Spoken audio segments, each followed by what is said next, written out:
Yeah, a lot of sounds going on there. Absolutely. Ladies and gentlemen, Paul Flattley from Flattley Pedals. Thank you very much. Nice to be here today. Yes, so as you probably guessed from the intro to the video here, Paul is a pedal designer who does guitar and bass pedals, and we're specifically talking about the bass stuff today. Yeah. But let's start from the start. How did you get into pedal building? Well, good question. Well phrased. Difficult one to answer. I've been tinkering around with electronics for quite a while, and started off in aviation doing avionics. So we got into being a musician late in life, and people started asking me, "Oh, can you fix this for me? Can you fix that for me?" And over the years and stuff, and somebody said one day, why don't you start, making pedals and stuff for friends and whatever. So I got into it, and then decided actually I quite like this, and it took off from there. So we were living internationally at the time, so I had a bit of time on my hands as well, and started looking at what I wanted to do and the range, and then how I was going to also look at potentially the graphics on the outside of the pedals, the functionality as well, and how we could customize them as well to suit individuals. Right. So, yeah, I mean... So you got into it through designing the guitar pedals first, is that right? Yeah, I started off with guitar pedals first, and then I got asked about bass pedals 2 or 3 times, and, you know, once you've been asked once, twice, the third time, really, there must be something in it, so I looked into it, and I've started the range slowly, and currently today, what I've brought up to show you is this board, which has got a compressor, which is this one here. Yep, so we've got the It's compressor. called the Bully. Yep. So And this one is called the Bass Chief, which is an overdrive, like a valve overdrive, and you can use it as a boost. Cool. So we've got. So this one here is the Bass Poison Ivy, which is a fuzz pedal. Okay. And then this is a prototype. This is a prototype. Yeah, it's only been completed this week. This is an octave up fuzz pedal. Right. Okay. Okay. So I haven't actually conjured up a name for this one yet, and still working out where it fits in the scheme of the range. Okay, so then we've got the chorus. Yeah, so then we've got a nice Analogue Chorus here with a blender on it, so that allows you to blend between the dry and the wet signal. Very, really nice creamy chorus, you know, which I think is sort of period of the 80s style. I find it really would help me jump out of a mix. Right. It's got a really nice sweetness to the top, which we'll demo in a minute. Okay. So we've got the... Yeah, Flanger? this one here is called the Bass Phoenix, okay, which is a flanger. This is quite a weird and wacky flanger. Yeah, it's as far as flangers go, it's yeah. got a lot of hidden sounds in it. Yeah, and there is a couple of trim pots on the inside which you can adjust, and that'll actually give you a bit more wackier sounds, but you know, they'd be something that very few people would want to use or would use occasionally, so... But they are there. But they are there, yeah. Which is great. So then, new to the range in the last month, and it debuted at the London Bass Show and the Birmingham Guitar Show this year. This is my sub-octave, and it's got switchable ring modulation on it as well. And the beauty of this pedal is as well, if you've got the ring modulation on, it's foot switchable off here by that switch there whilst you're actually playing, so you can switch it on and off whilst you're playing a song right. as well. So that's good. And so then we've got... Okay, so here, this one here is the bass filter on. This is an envelope filter. Ah, yes. And it's got a high-low switch on it as well. And this one, just so happens, I have what's called a halo light plate in it. So if I switch it on, hopefully you'll see it on the camera angle. You certainly can. The base of the effects pedal lights up, and when you're sort of on stage, it'll give you some light as well on the rest of the effects board. It's just a little bit different than the norm. So, and this was very well received at the London Bass Show this year. So, and then to round it out, we've got an analog delay. Yeah, which has got up to 420 milliseconds on it. And to the right there is the digital reverb. Is a digital reverb unit for the bass. Yeah. Yeah, which to my mind is the right combination, because to me a digital delay can be too clean, especially for something like a bass. Don't know if you agree. Yeah. I have made a digital delay for the bass, and it did sound good when you're playing it, but unfortunately you get some noise factors with it as well, and you can't. It's part and parcel of having a digital delay in that size that you can't get away from what the chip does on the inside. So it's one of those where you have to weigh up, do you want the noise or do you want the digital delay? Right. So you can change some resistors in the side of there, which gets rid of the noise, but then what happens then is if you're really thumping the bass, you do get some clipping. So I can make it to whatever standard people want. It just depends on what they're prepared to put up with. Some people can't stand noise, some people don't mind it, and some people don't like the clipping factor, which I actually thought sounded pretty good, because when the notes clipped towards at the end of the note, it sounded like they were distorted and breaking up. So it gave it like something that had some bite, like you would expect to see on a guitar using a sort of overdrive pedal that was quite low on the gain setting. So. Yeah. And then the digital reverb. I don't think I've ever heard an analog reverb pedal that sounds right. I don't know if there are many of them, because reverb in a pedal that size, I mean, is that even possible? Well, I think it's, the digital part of that is just there is a reverb unit in there, okay, and it's probably about that size, and it fits onto the board, and the rest of it is analog, so it's kind of like a hybrid. Yeah. It's digital technology in analog, but it's analog circuitry to make it work. So it gives you full room to full whole spectrum. So I'm really pleased with it. People were pleased with it at the London Bass Show as well. And I think some bass players actually miss having some reverb, because reverb used to be on some of the old amps, but now no longer seem to feature on there. So yeah, a lot of bass players are like, ooh, yeah, I like that.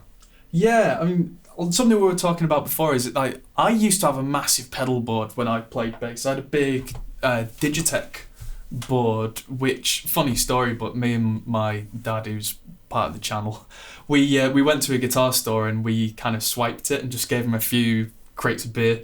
Right. So if they knew about it, it wasn't that we just... But so I had a demo board for years, but I went to not having a pedal board at all because the bands I was playing with, that was not really the done thing. But a lot of bands now, and some of the music that I'm starting to make, there's less and less musicians in the band, and you want to fill that space again. Yeah. And I think that's a lot of these pedals are for that kind of bass player. Like, think something like Royal Blood, where it's a two-piece. Yeah. Where it's just drums and bass vocals. And he fills out a lot of the space by doing this kind of stuff, where he's got sub-octaves and fuzzes and all sorts of stuff going on. And I can really see myself, and probably a lot of other bass players, making the leap back to pedals where it's been kind of out of fashion for a while. Yeah, well, I mean, I came across quite a lot of customers that came to the stand at both the guitar show at Birmingham and the bass show in London. And a lot of them were saying the same sort of story, that they were now going into bands where, there was only 2 or 3 of them in there, and there was either no guitarist or no this, so they wanted to fill the sound out. So they were looking for more things. A lot of bass players come along and just went, I don't use effects. Yeah. So I asked the question, is that because there's never been the real variety for it? And they were like, well, yeah, it's a little bit of that. So, we got them into confidence into trying out the pedals, and they were interested in now knowing what kind of sounds were available. And, people from all spectrums of ages and styles of music that they were playing were sort of like, there was something on the board for them that they thought, oh yeah, that would definitely fit into my rig, or yeah, I really like that, I've been looking for that, something like that for years. So we've been trying to listen to people of what they actually stuff they're looking for, and then coming up and trying to produce something that meets that sort of spec that they want. So, and the beauty about my company is that whatever you see on the board here in the graphics, if you don't mind a sort of 3-week lead time, you can have your pedal in most colours, most graphics that you have on the board, and you can even tailor it to having halo light plates or halo rings around the on-off switch, which is on the bass tube here. So if I just switch him on for a minute, you will see there the halo ring. Yeah. Okay. So, and there's also another option as well, that you can put slightly larger tops on the push button as well in different colours.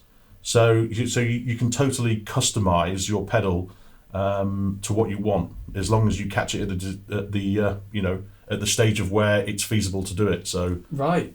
So say if I wanted, say, I don't know, so the chorus pedal, but with a red finish with the halo, within 3 or 4 weeks, that can be just no problem. Yeah, that can be done. The only thing I would say about that specific pedal is the chorus pedal, the LED flashes with the rate. So right, okay. It's if you like the idea of knowing what speed you're going at, it's easier to see it at the top rather than it is the bottom. Right. But you physically, yes, you can have a light plate in there, and you can have, the blues and the pinks and the purples seem to work very well in terms of the light giving out. Right. But you can have other colours in there, whatever's available on the open market. Because that's the kind of thing where, I mean, everybody's going to have their own idea of what they'd like them to look like. Yeah. But that's a great thing, that if you like the sound of it but you don't like the look of it, you can just call up and just go, I'd like that slightly different. Yeah. That's a brilliant idea, I think. Can be done, and it's just the waiting time, mainly to go through the paint shop to get the graphics done on it. So the other service that we will be offering and is that I'm taking on a new industrial workshop, and part of that process we'll be having an area in the workshop area in a clean environment where you can come if you want to visit the workshop and bring your own guitar and rig and try some pedals out, and then decide which pedals it is you're after, and then customize them in the colors or the light colors that you want. So you can really totally get something that you want at one, and we're quite happy. We'll even make you a cup of tea or coffee, or maybe something stronger. Wow. Whichever. So, but yeah, we're going to be offering that facility around the end of April time. At the moment, it would have to come to the house to do it, and there's not as much room there. So, Yes. so from the end of April, then we'll have that facility where if people want to, they can come up and design their own in terms of the aesthetics and controls and stuff like that. Right, well, by the time this video is edited and out, then that will almost be ready, because that's going to take a couple of weeks. Right. So, Okay. yeah, by the time this video's out, that should pretty much be on the point of give Paul a call, go down, say hello, and try the pedals out in person. Now, we've Excellent. talked a lot about the paint and everything, and we did a quick demo at the start, but let's have a look at how they actually sound. Okay. So before we do, this is my stock sound before we turn any pedals on. I think it's important to show people the reference. Yeah. So I'm using a jazz bass with an active preamp. Everything's set just on 12 o'clock. I don't do any boosts or anything. And we're going into a 2 notes La Bass preamp, which is on the clean channel. Very little gain applied, so it's very clean. Through the Hartker, and this is still a 4x10. And it sounds like this.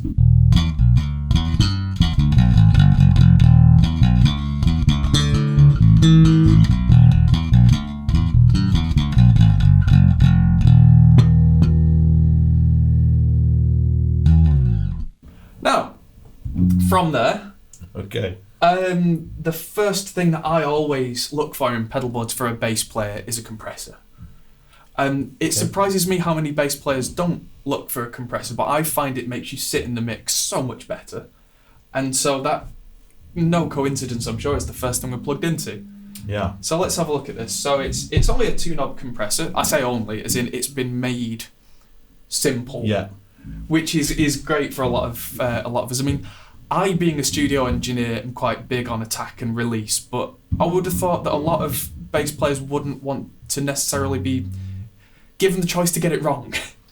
Yeah, well, I mean, like I say, this has got 2 controls on it, but the functionality of this pedal as well lies on the insides as well. That there is a trim pot on the PCB there that you can adjust if you want to get more compression out of it and more output from it.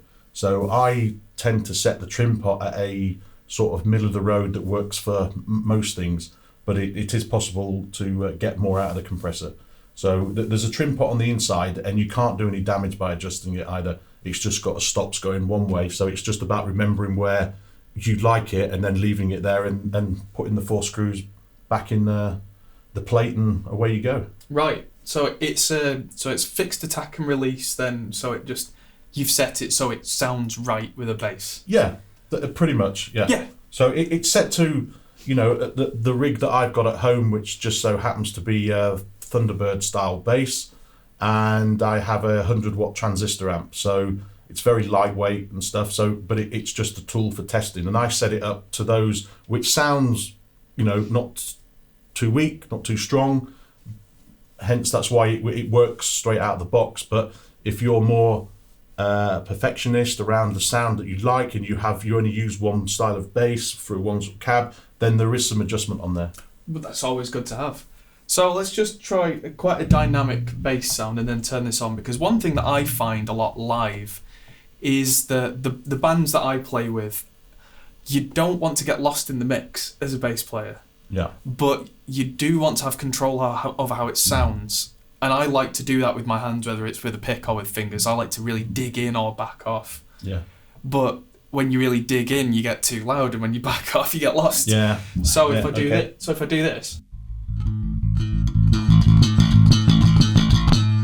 and then turn on the compressor,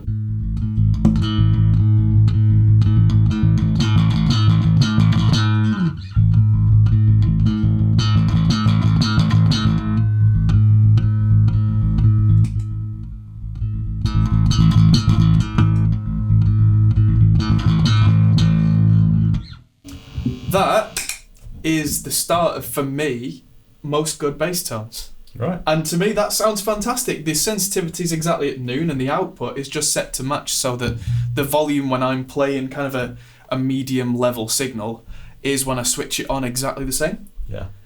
And so the output's configurable, the sensitivity, you can have more compression, less compression. Yeah. And that's about all I have to say about that. Yeah, well, there's there's not really a lot to say about it. It does what it says on the side of the tin. Absolutely. And hopefully, people like the functionality of the compressor as well. Well, for me, a good compressor, especially for bass, is that simple. Right. It just it sounds right. Yeah. And you move on. Okay. Compared to some of the other pedals where the tweakability is the thing, right? Yeah. For me, a compressor should just work, whereas some of the others, you want to get your sound. Yeah. Okay. So, let's look at the overdrive. Let's leave the compressor off for the overdrive.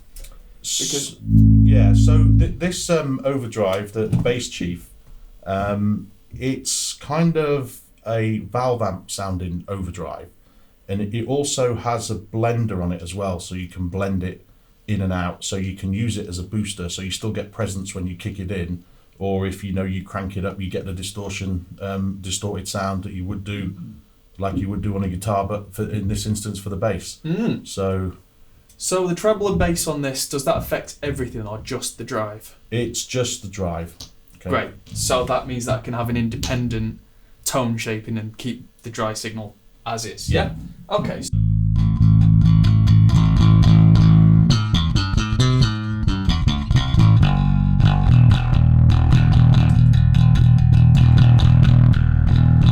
So at the moment I've got it set to be fairly subtle. Okay. Let's go less subtle. Do you want to play with it while I play?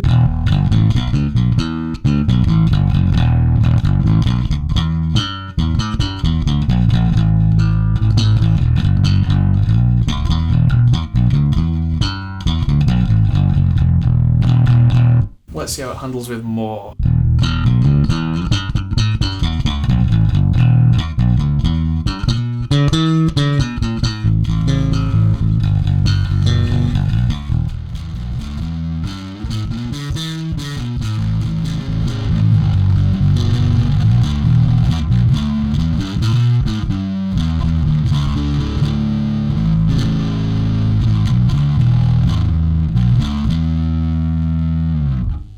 That's really starting to get into that kind of Cliff Burton Metallica kind of territory, right? Where you can really get that.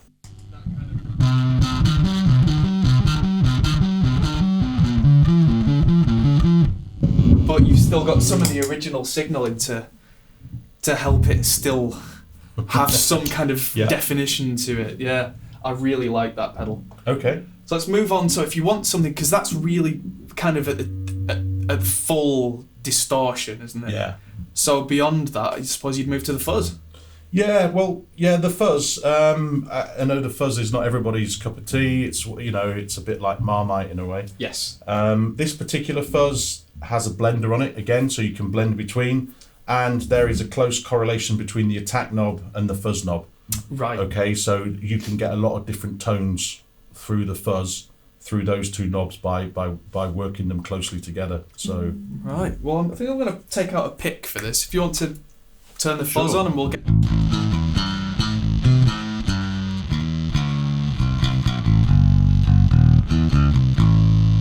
So much more defined buzz than the overdrive was. Definitely. So you can. Yes. Come on, brain. If I was going crazy with an amp rig, I'd probably have that full blend and then send it to a second amp. Right, okay. Is how I would do it. But the choice of having the blend there means I can run a single amp rig and have that.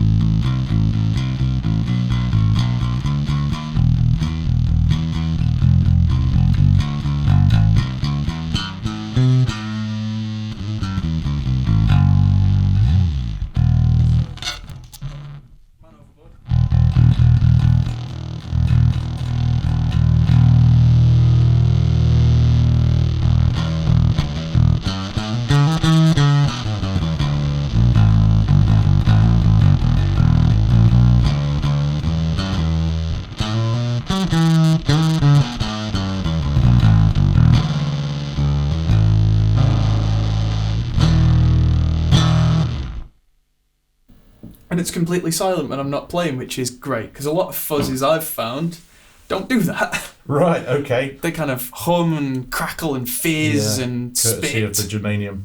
Yes. Yeah. Is it a germanium or is it silicon fuzz? No, this is a germanium one. Ah! Okay, so, and there's something else with this fuzz pedal that can be done. So you can get a lot more out of this pedal if you want to have it custom made to your rig and your bass.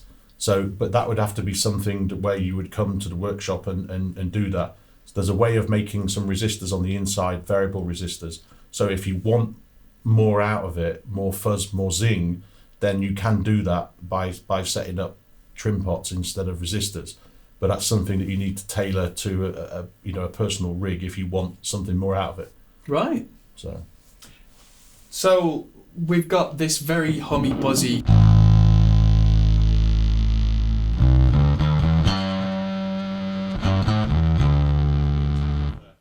Yeah, so with the attack backed off, it's got quite a different tone there.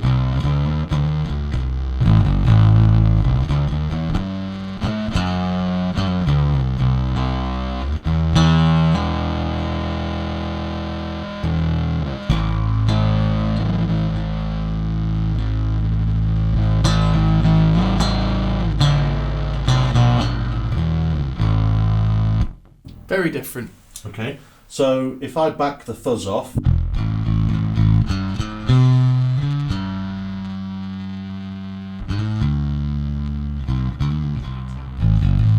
fuzz, but you still got something that's controllable. Yeah, that's great. I mean, depending on whether you're playing in the bedroom or whether you're playing in a big, arena where you want something to really fill the sound. Yes.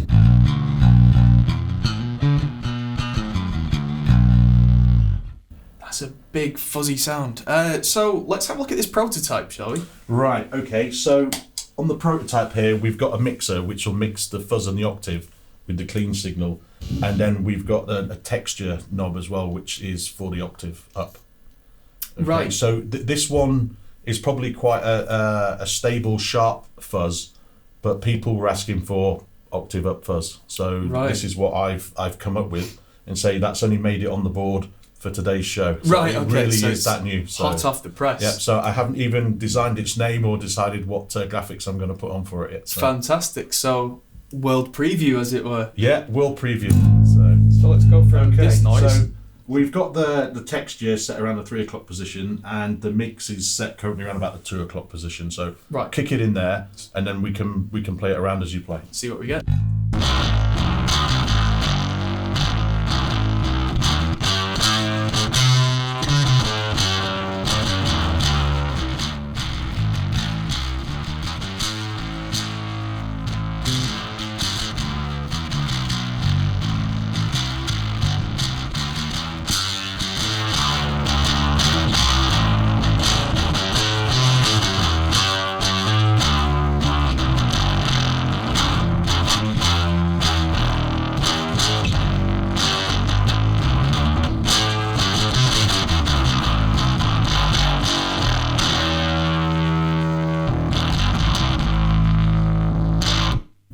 So it is quite sharp, but if you want to cut through the mix, that's one way to do it. Yeah, to upset the guitarist. Yes.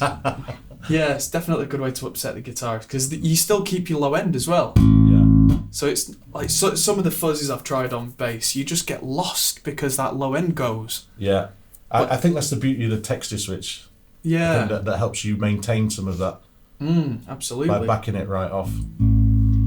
Right, so let's move on to one of my favourite types of pedals, which is the chorus pedal. Yeah, well, chorus has always featured quite high in my style of playing as well. Sort of growing up listening to the indie rock music in the 80s and the early 90s. So this is to say it's an analog chorus, and it's got a blend switch on it, so you can mix it between the wet and the dry signal. And it does it's one of those things that does what it says on the side of the can. Absolutely. And again, most of these have got a blend on, which for bass is key. Yeah, I think, definitely. yeah.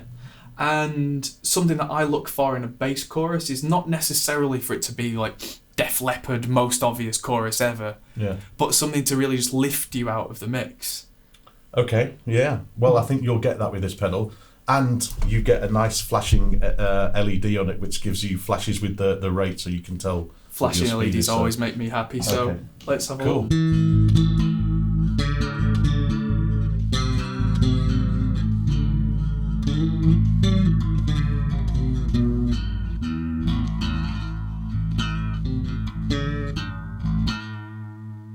Oh, on almost full blend, it's almost a vibrato. Yeah. And you're on the full blend that way now. And if I tweak the rate up, then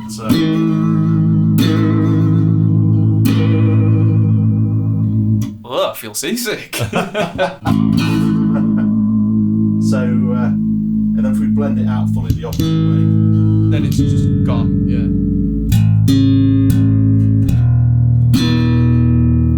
Yeah. My favourite chorus sound that I used to use was really quite a slow one. And that's really nice being able to see on the LED that, Yeah. and maybe just quite deep but not much of it.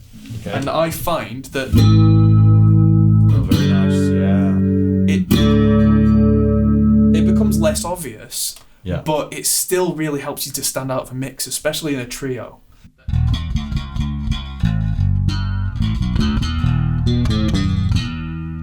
One thing that I used to do a lot was harmonics can jump out of a mix of the chorus. Right.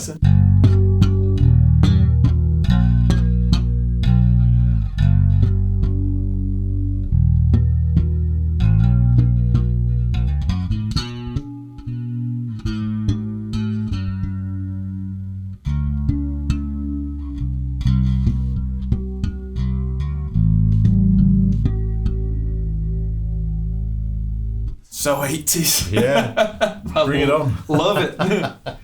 Right, so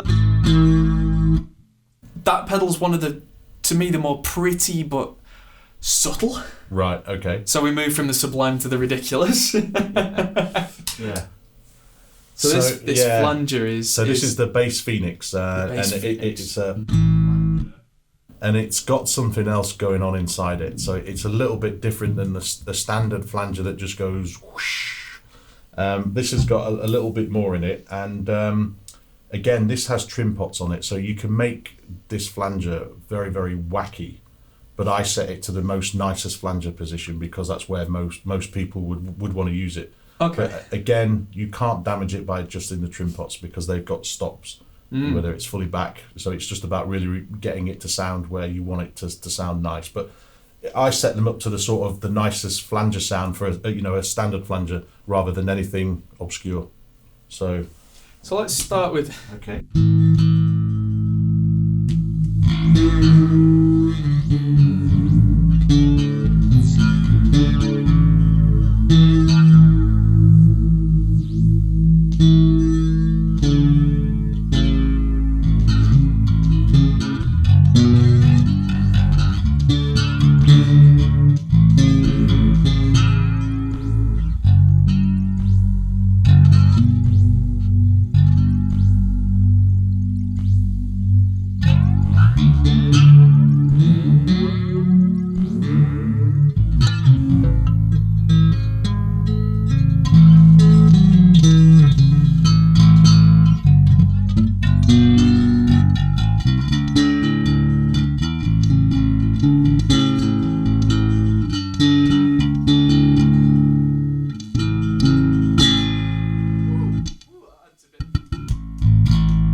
Is the M for manual? Yeah, it is. Yeah. Right. So what you've got on this one is you've got the manual control.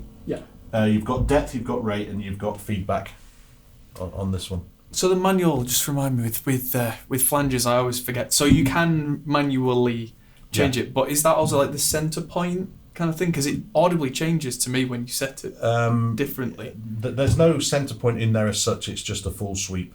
Right. Okay, so you can dial in as much or as little as you want. So the manual's just so you can get down and be a pedal nut. yeah. So it really does give you the accentuate the flanging effect. Right. A young gentleman came to visit the stand at the guitar show, who was a bass player and was totally amazed by the amount of effects. And he came, in fact, probably about half an hour before you did. And he got an amazing sound with the flanger and the analog delay and the envelope filter. And so he ended up walking away with all three. Whether he was in the doghouse when he got home or not, I don't know. But he's playing, gigging in a band, so it's not like it'll just be, you know, home use. So he is using them, and you know, they are gigging regularly. So, you know, he was over the moon with it. So yeah, so it is a little bit different than a stock flanger. It's got something else going on inside there. So there's a different filter in there than a normal flanger. So you can hear that kind of when it hits the top of the clock. It's got kind of a strange noise that I don't usually hear on flangers. They're usually much more of a smoother sweep. Yeah, it really gives it some character. Yeah, it's different. So on to some of the more beardy weirdy bass pedals. Right. Okay. So say this fella here is the sub-octave pedal, and it has switchable ring modulation on it as well. Right. So just to run through the controls of this one, it's got a stabilizer on there which you can switch on and off depending on the style of bass that you play with, active or passive bass, and different styles of pickups. Some basses need the help of a stabilizer to stabilize the frequency of the octave, and some don't. So it's really all about finding whether on your own personal rig whether you need that function or not. We've got the ringer, which you can either switch on or off, and when it's in the on position and you've got the ring modulation on, we have an additional foot switch here which is marked up as bass only. So when you're playing and you've got ring modulation on, you can switch the ring modulation off by foot, and it returns you back to sub-octave mode. Okay, right, so you can switch it on and off during a song by foot mode. And then what we've got tone control, and then we've got a mix for the octave.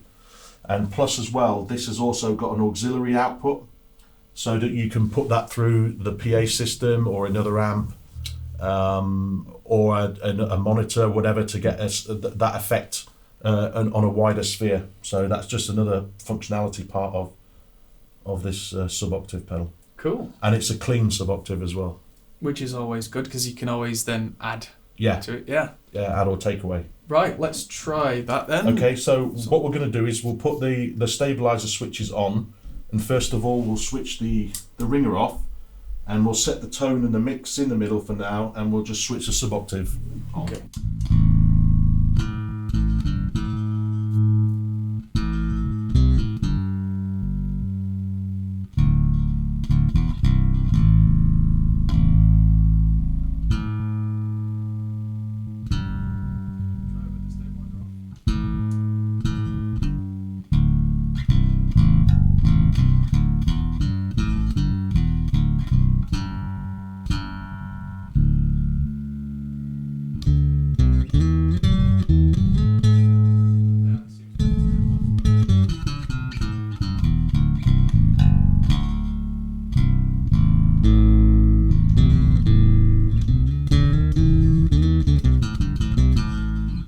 So the tone on a sub-octave, what's that do?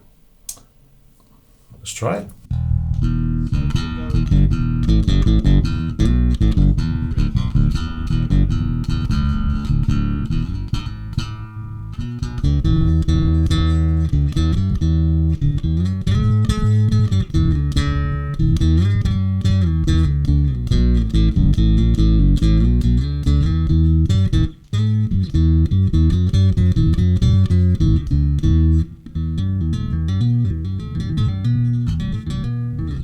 Tracks quickly enough.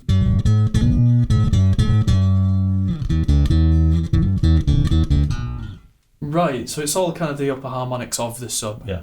Okay. So if you want it to be more of a feature or more of a just a low end holder downer. Yeah. So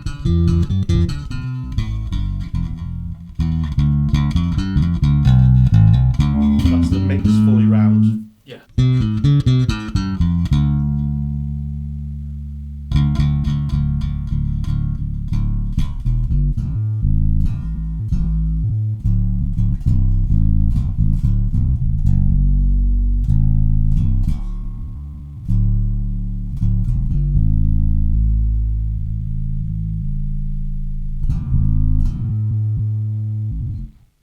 So yeah, you can make a real effect out of it. Yeah. So this ringer.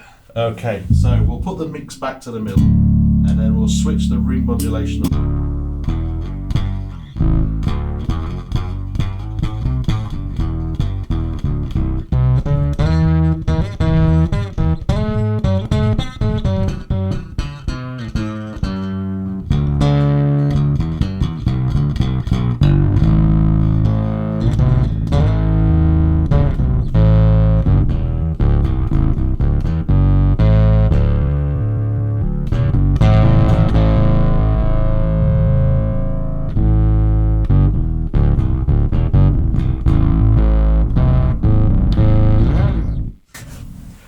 Well, it's definitely got some crazy. So now we've got an envelope filter. Let's have a look at that one. Okay, so this envelope filter has got a high-low switch on it as well. Okay. And this one comes with the Halo light plate in it today. This is what's on the board. Yes. So this was very popular at the London Bass Show. Very, very, very popular. In fact, I'm still getting to grips with the back orders. So let's have a look.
Slap mode.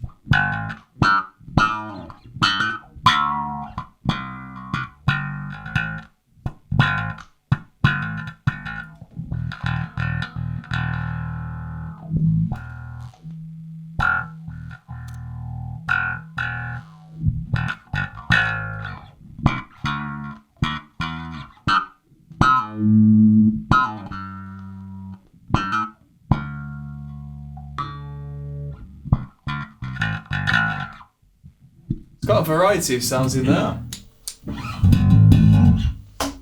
Yes.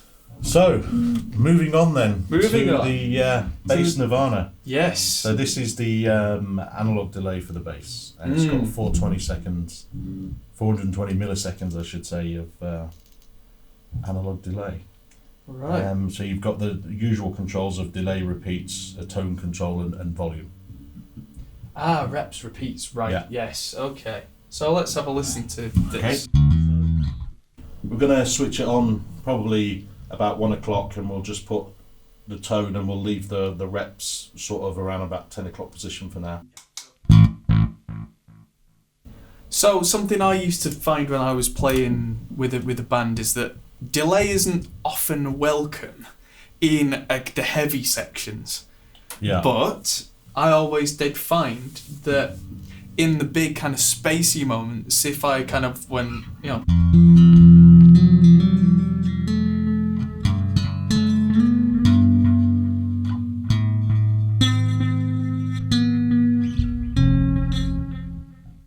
Helps when you play the right notes.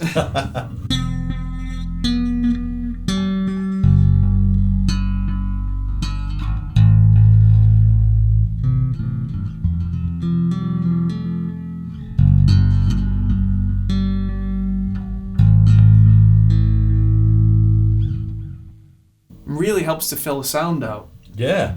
As long as you don't get too busy with the hands, as soon as you start going... And that's where the repeat control comes in, because you know, if you've got too many repeats going on there, the sound just turns into mush. Yes, absolutely. So I think, you know, your repeat control is, depending on what you're doing, is quite key to getting the full effectiveness out of a delay pedal. Yes, especially with bass where you've got such a full frequency range going on. Yeah. That if you get too aggressive with it, it can really start to mud things up. Yeah. But having said that, even when I play quite an aggressive note, it's quite a soft delay, so it doesn't just interfere so much. I think that's because it's analog, and analog tends to be a lot more warmer toned than the digital delay. That's just my opinion and my preference. Yeah, and that's not with the tone completely rolled off either. That's 12 o'clock. So if we turn the delay then up, and I'll turn the delay up to full, and you can give us a demonstration of what's...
Sorry, nice. I couldn't resist putting a bit of chorus or some flanger on there. So. That is exactly what I would do as well. Okay, so if we, I'll turn the delay back right round, and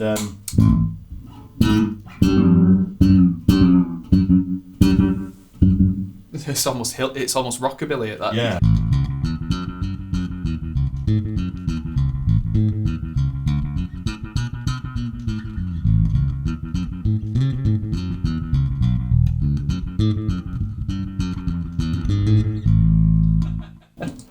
But it fits nicely, whereas a digital delay would just stick out like a sore thumb. Yeah, that's right. Actually, let's just try.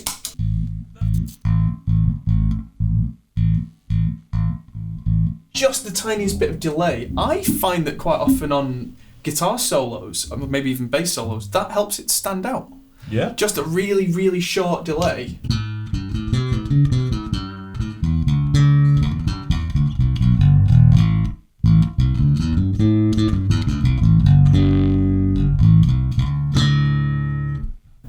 Yeah, because it's not the same as a chorus because it doesn't move, but it's not the same as a reverb because it's not taking up all that space. And with a bit of fuzz,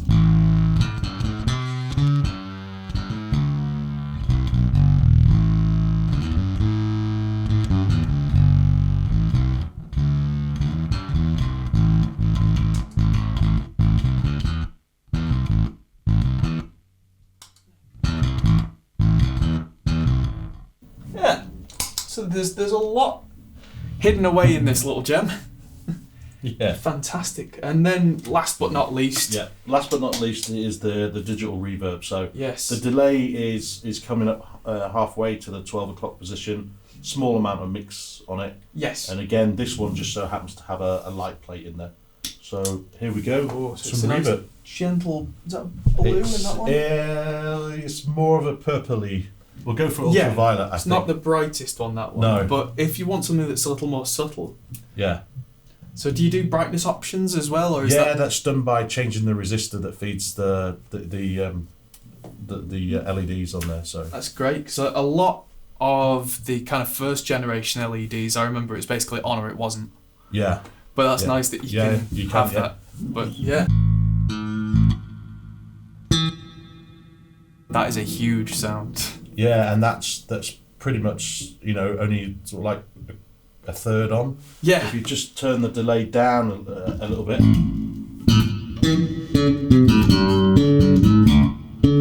Yeah, at that level it's more what I would call realistic, but it's not necessarily what you're going for. No. Is it? So if you just let's go on the delay.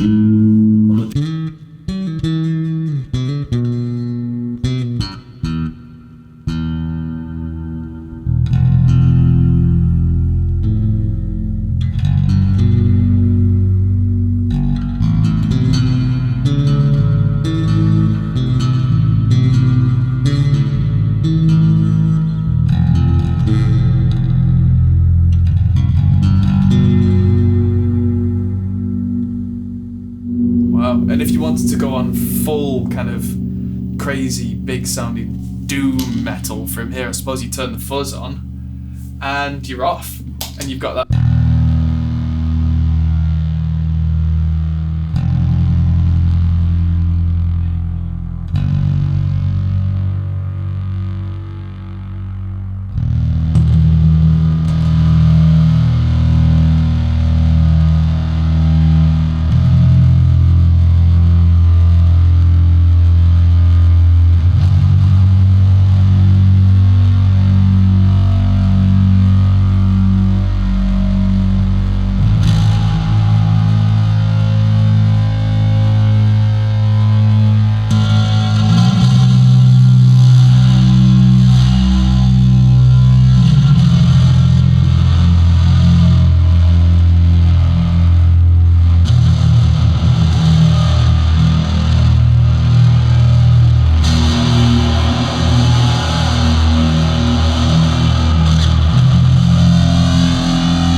Oscillation, gotta love it. Super crazy. But yeah, for those bands that are quite bass focused and pedal heavy, that sounds great.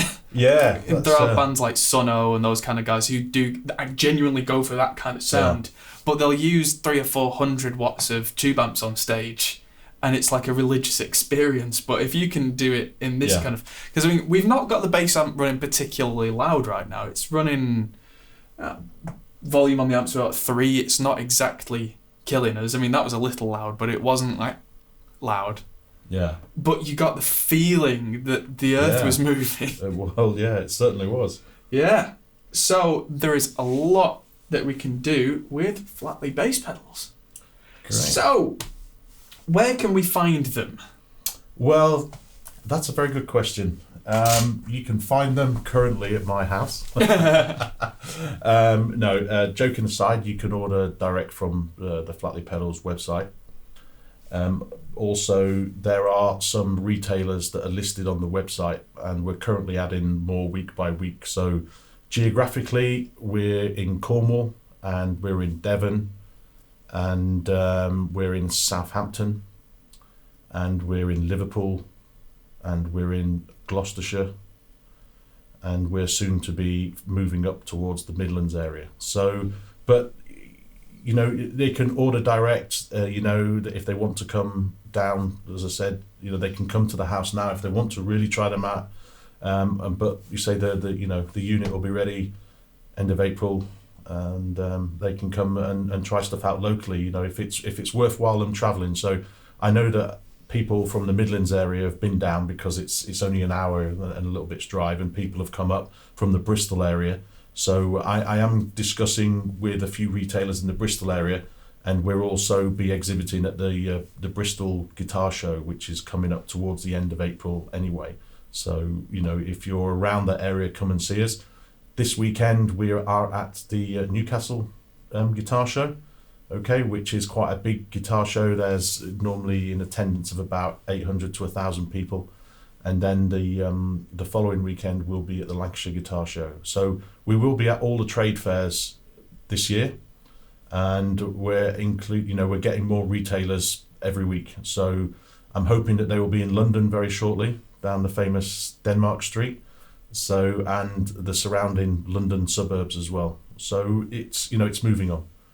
Fantastic. So it's growing and growing very quickly. Yes, it is. And you know, for the bass, probably within the next 2 months, say we've just added the bass sub-octave fuzz. There will be a clean octave up coming within the next month, and there will be a parametric EQ coming very shortly, and we will have 2 types of phaser for the bass. So one phaser will be similar to similar phaser that I do in the guitar range, which has a selection between 4 and 6 phases. But the sound on that one's more of a dirty sounding phaser, but the other one will just be a clean sounding phaser. So there'll be a couple of phasers coming for the bass, and then for the future, and hopefully sometime late this year, we will have a good quality bass synth pedal as well, which we're currently trying to develop in the workshop. So.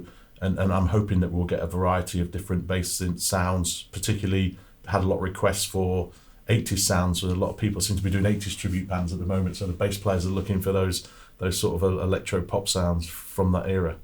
So that's currently where we're heading to as Flattley Pedals with the bass side of things. Good stuff. So there's a lot going on. Yeah. There's definitely a lot going on. I gave up a full-time job last year, and seem to be working more hours now. So because I gave up my full-time day job to concentrate more now on Flattley Pedals here in this country, and do more marketing and get them into retailers and get the word around that, you know, we make handmade all in the UK, and we can customise. Fantastic. Well, there's a lot to look forward to. So ladies and gentlemen, Flattley Pedals. Thank you very much. I'm hoping that we'll see you again on the channel at some point when you're big and rich and famous. Let's hope so. But you heard it here first, ladies and gentlemen, some of the new prototypes and the whole bass range. I'm looking forward to really playing some of these, and hope you are too. So thanks for watching, and we'll see you guys in the next video. See you later. Thanks for watching, guys. If you enjoyed this, feel free to check out our other videos, as you can find here, or check out our Facebook and Twitter, or our Patreon page, which helps us to make more videos like this. Thanks for watching, and we'll see you in the next video.